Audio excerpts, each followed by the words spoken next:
Around 4:45 ಸುಮಾರಿಗೆ ನೇಹಾ ಅಂತ MCA ಹುಡುಗಿ ಅವಳು ಕ್ಲಾಸಿಂದ ಹೊರಗಡೆ ಬರಬೇಕಾದ್ರೆ ಇವನು ಅಕ್ಯೂಸ್ಡು ಫಯಾಜ್ ಅಂತ ಹೇಳಿ ಏನು ಐಡೆಂಟಿಫೈ ಮಾಡಿದ್ದೀವಿ.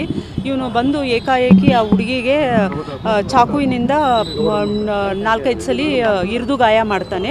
ಇಮಿಡಿಯೇಟಲ್ಲಿ ಕಾಲೇಜು ಮ್ಯಾನೇಜ್ಮೆಂಟ್ನವರು ಮತ್ತು ಸ್ಟೂಡೆಂಟ್ಸ್ ಎಲ್ಲ ಏನಿದ್ದವರು ಆ ಹುಡುಗಿಗೆ ಹಾಸ್ಪಿಟ್ಲಿಗೆ ಶಿಫ್ಟ್ ಮಾಡ್ತಾರೆ, ನೇಹಾಗೆ.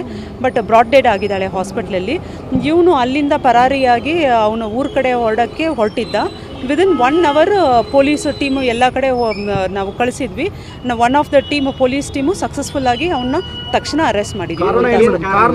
ಈಗ ಅವನ ವರ್ಜನ್ ಪ್ರಕಾರ ಇವರು BCA ಓದುವಾಗಿಂದ ಇವರು ಲವರ್ಸು. ಇವಾಗೇನೋ ಹುಡುಗಿ ಅವಾಯ್ಡ್ ಮಾಡ್ತಿದ್ಲು ಅಂತ ಹೇಳಿ ಅವನ ವರ್ಜನ್, ಅದು ಅಕ್ಯೂಸ್ಡ್ ವರ್ಜನ್. ಅಫ್ಕೋರ್ಸ್ ಇನ್ವೆಸ್ಟಿಗೇಷನಲ್ಲಿ ಎಲ್ಲ ಆ್ಯಂಗಲಿಂದನೂ ವಿಚಾರ ಮಾಡ್ತೀವಿ, ಬೇರೆ ಎವಿಡೆನ್ಸಸ್ ಎಲ್ಲ ಕಲೆಕ್ಟ್ ಮಾಡ್ತೀವಿ. ಹೌದು. ಮೂಲತಃ ಎಲ್ಲಿ